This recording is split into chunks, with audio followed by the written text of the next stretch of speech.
करवा चौथ की संपूर्ण व्रत कथा। बहुत समय पहले की बात है। एक साहूकार के 7 बेटे और उनकी एक बहन करवा थी।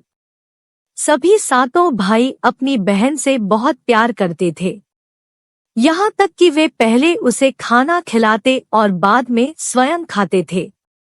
एक बार उनकी बहन ससुराल से मायके आई हुई थी।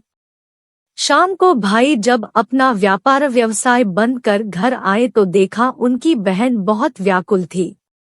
सभी भाई खाना खाने बैठे और अपनी बहन से भी खाने का आग्रह करने लगे, लेकिन बहन ने बताया कि उसका आज करवा चौथ का निर्जल व्रत है और वह खाना सिर्फ चंद्रमा को देखकर उसे अर्घ्य देकर ही खा सकती है। क्योंकि चंद्रमा अभी तक नहीं निकला है, इसलिए वह भूख प्यास से व्याकुल हो उठी है।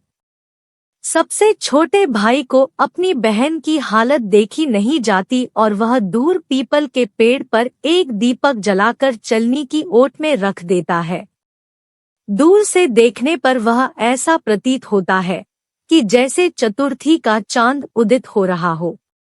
इसके बाद भाई अपनी बहन को बताता है कि चांद निकल आया है, तुम उसे अर्घ्य देने के बाद भोजन कर सकती हो। बहन खुशी के मारे सीढ़ियों पर चढ़कर चांद को देखती है, उसे अर्घ्य देकर खाना खाने बैठ जाती है। वह पहला टुकड़ा मुंह में डालती है तो उसे छींक आ जाती है। दूसरा टुकड़ा डालती है तो उसमें बाल निकल आता है और जैसे ही तीसरा टुकड़ा मुंह में डालने की कोशिश करती है तो उसके पति की मृत्यु का समाचार उसे मिलता है। वह बौखला जा। उसकी भाभी उसे सच्चाई से अवगत कराती है कि उसके साथ ऐसा क्यों हुआ।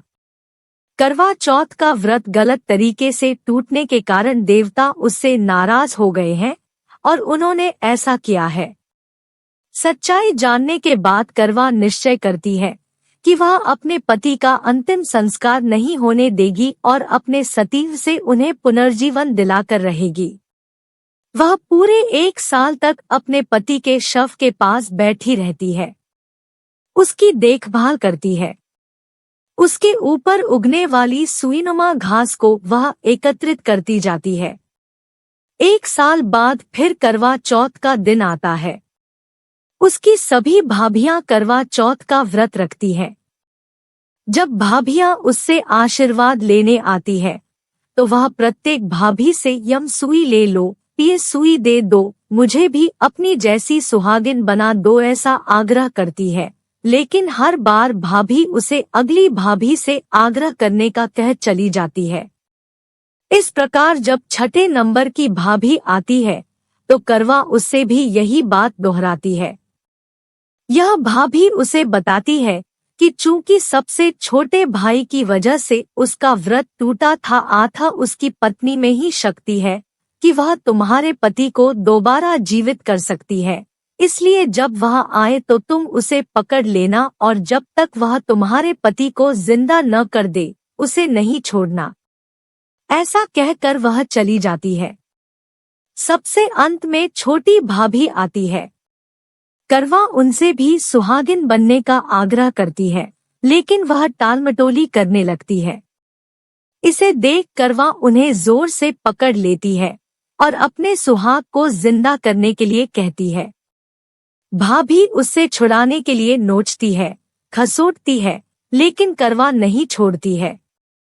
अंत में उसकी तपस्या को देख भाभी पसीज जाती है और अपनी छोटी अंगुली को चीरकर उसमें से अमृत उसके पति के मुंह में डाल देती है। करवा का पति तुरंत श्रीगेश कहता हुआ उठ बैठता है। इस प्रकार प्रभु कृपा से उसकी छोटी भाभी के माध्यम से करवा को अपना सुहाग वापस मिल जाता है। हे श्री गणेश माँ गौरी, जिस प्रकार करवा को चिर सुहागन का वरदान आपसे मिला है, वैसा ही सब सुहागिनों को मिले।